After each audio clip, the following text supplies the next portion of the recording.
Hey, how's it going, universe? Welcome to another episode of these daily videos. I almost said Zoobox Goes to the Movies. That would be incorrect. These are just the daily vlog videos where we talk about movies, just like we do on Zoobox Goes to the Movies, but they're not as deep, okay? They're not as interesting. We're not getting into the paint here, okay? These are just passing thoughts. This is a stream of consciousness. I don't take notes. I don't do anything like that. I just kind of watch a movie. Sometimes moments after, sometimes the next day I come in, talk about it. Today we're going to be talking about actually one of my favorite movies, Jaws. Yeah, look at that. Got lenticular lens there. Woo. See that shifting thing? I got the 4K. I was very excited to get Jaws. I hadn't actually watched it in a while. I've owned it for years on every format pretty much. And so I had to get that 4K when it came out, of course, Just fucking I'm a psychopath. But anyways, so I watched it. I was very excited to watch it in 4K. It looks gorgeous. If you want to pick up the 4K, I wowould say it's worth it. It's $20 and you get like all the special features from the releases. I imagine. I think they're all there. You get this great little book. Comes with some essays, behind the scenes pictures. It's very cool. Very, very cool. And I love little shit like that. Can't help myself. Can't help myself. Big movie fan over here, guys. But anyways, so like I said, it's one of my favorite movies. It's one of those movies that's almost perfect. It's almost perfectly executed. I had the same thought. My son has been super into dinosaurs lately, and we've been watching Jurassic Park, the first Jurassic Park movie. And when you watch that movie, I felt exactly the same way I felt when I revisited Jaws this time. I was like, holy shit, this is like a perfect fucking movie. Spielberg just nails it. Everything. Especially in Jaws. And which is because it's so early in his career, you would think maybe he would stumble. That this movie was kind of a war of attrition for Spielberg. A lot of production problems. The shark didn't work half the time, which ended up being the most happiest of accidents because you don't get to see the shark until the money shots at the end of the movie, whereas originally there was going to be lots of over-the-top, gory shark attacks. And saving it until the end of the movie ends up making it so perfect. But it's always there. The presence is always there. There's a fin. There's blood in the water. There's bubbling. But keeping it kind of a secret in a certain sense adds to the paranoia. It also adds to the idea of like what the main character, the sheriff, Roy Schneider's character, is going through, where he's having a hard time getting people to believe that this is worth worrying about, And so it was one of those times where just like everything, the stars aligned for what the purpose of the story and the kind of and the production of the movie, right? And it ends up being just one of the most thrilling, entertaining, dramatic movies. It's kind of a weird thing because I grew up in New England. I'm from Massachusetts, so going to the beach in these kind of towns, these kind of small little areas where you go to vacation, like on Cape Cod, or go up to Maine or whatever. That's always a thing, and things like Jaws really remind you of that, like because it gets everything right. It gets like the kinds of characters, the kind of locals you meet, the kind of culture that's there, and I like how it kind of goes into every level of that kind of like regional experience.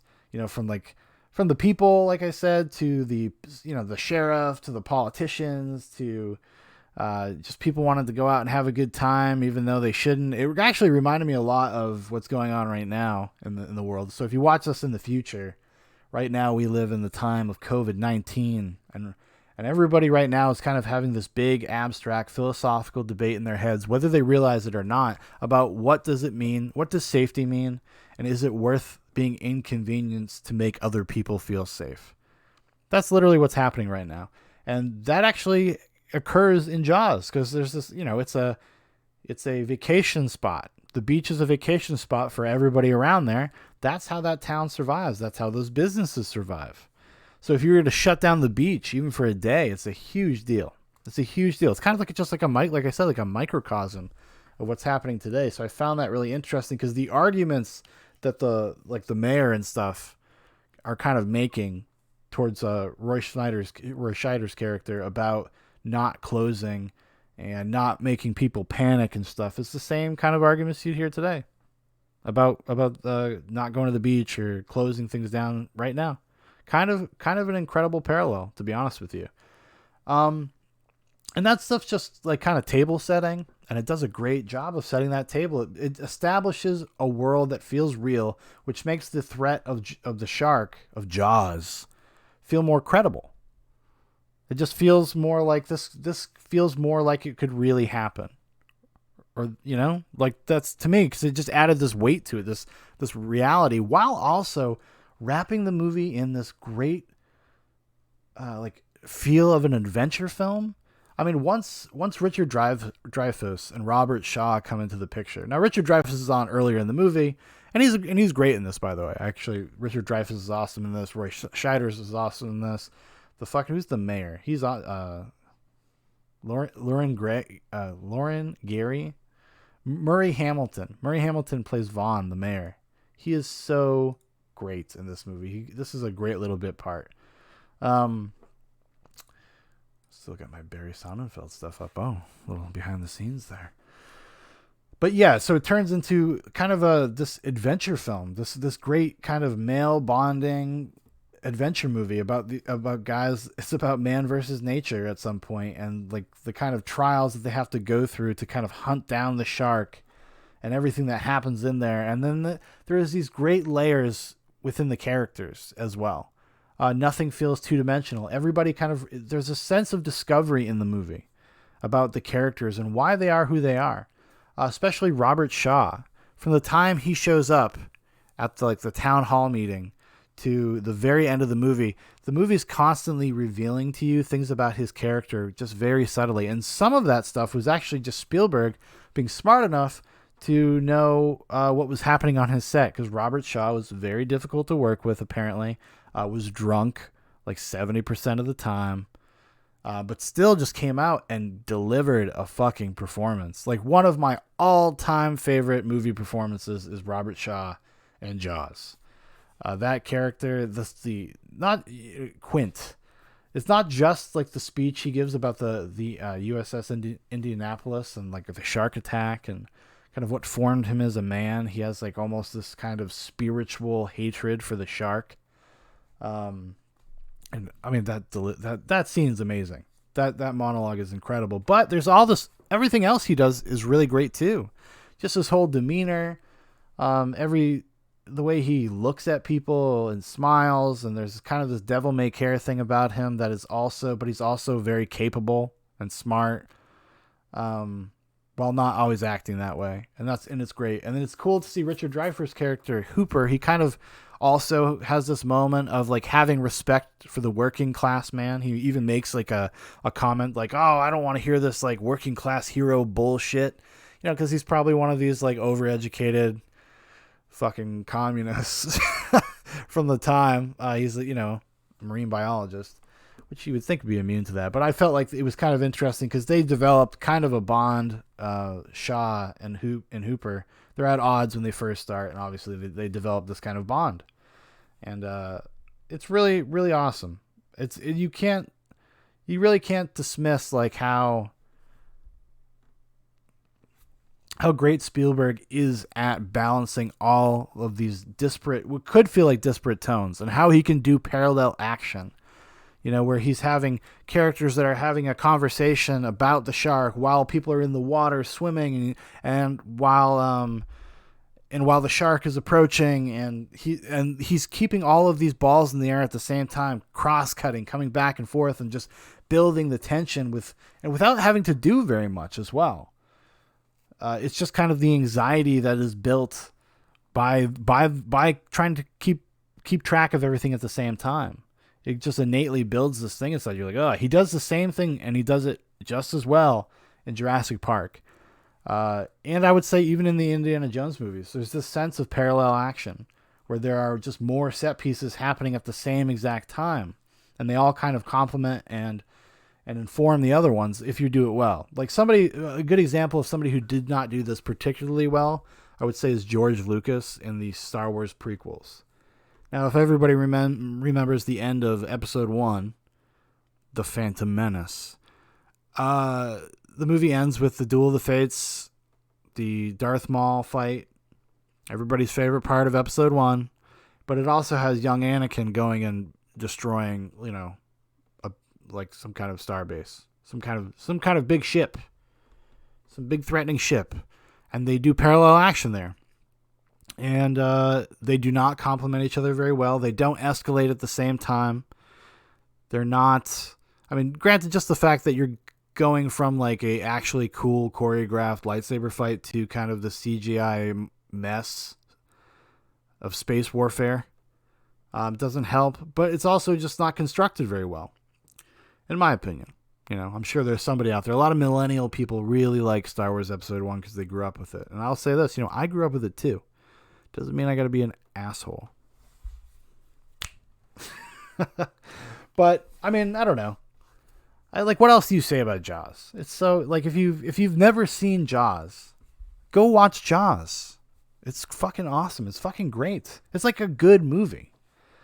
It's one of those movies you just sit, you just turn it on, and you are immediately invested. You immediately get lost in the story. And especially the older you get, because it's kind of like these reasonable concerns and these things like when you have a kid and you start thinking about like going to the beach or going out camping, and just the man versus nature aspect of it, of just something being completely out of your control. You're completely vulnerable to this greater force out there. And you have to try to come to terms with that on a various different levels as just a human being. So it has actually a lot going on, and it's a lot that is worth examining. I would love to someday, I'm going to keep this kind of short, because someday I would actually like to bring somebody on Zoobox Goes to the Movies to talk about Jaws. Because there's a lot to talk about this movie. There's a lot to talk about in the way that this movie works, and the production history of it, just everything. There's just actually a lot of interesting things to dive into. And there's also some interesting stuff to talk about, kind of the reluctant hero's journey. Like, this is Roy Scheider's character is the reluctant hero. And this was a thing that was going on in movies of that time. But this is like the mainstream pop movie version of the reluctant hero. Because, you would have things like in the 70s, you'd have, I always say The French Connection. The French Connection, Doyle, Gene Hackman's character, Doyle, is like very much a reluctant hero, but he's also a son of a bitch. Roy Scheider's not a son of a bitch. He's like a guy with like a normal dude that's with like anxiety, and he thought he was just the sheriff of a small town, of some small beach town. Thought he had it made in the shade, baby. And then Jaws came. And then Jaws came to town, everybody. Started killing kids out there just trying to have a drink. Maybe get some finger action. Dead. I mean, every scene, the shark attack scenes where you don't actually see Jaws are incredibly effective. They're really well done. Necessity truly is the mother of invention.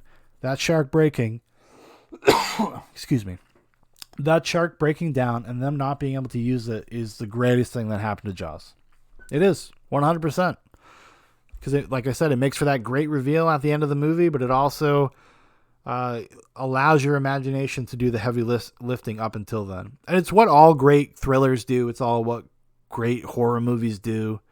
See John Carpenter's The Thing, which actually does show you, but shows you in a way that is all about escalation. We'll talk about that someday. I'm saving that for Zoobox Goes to the Movies. I don't talk about John Carpenter's The Thing in this format where I don't put in the work. Okay? It's not done. Not in this house. All right, everybody. Thanks for watching. Thanks for listening. If you'd like to know more about Zoobox, you want to keep up with everything Zoobox Nation, there are links in the description for our Facebook, for our Instagram, and my personal Twitter. Also links to the iTunes versions of the shows, Spotify, Google Podcasts, all that good stuff. Also, if you would like to make a request, if you would like to hear me talk about something on these daily videos, or if you would like to make a request for Zoobox Goes to the Movies for the deep dive show, please leave it in the comments and I'll put it on the list. And maybe, who knows, maybe someday we'll get to it in the near future. All right, everybody. Thank you for watching. Thank you for listening. Goodbye.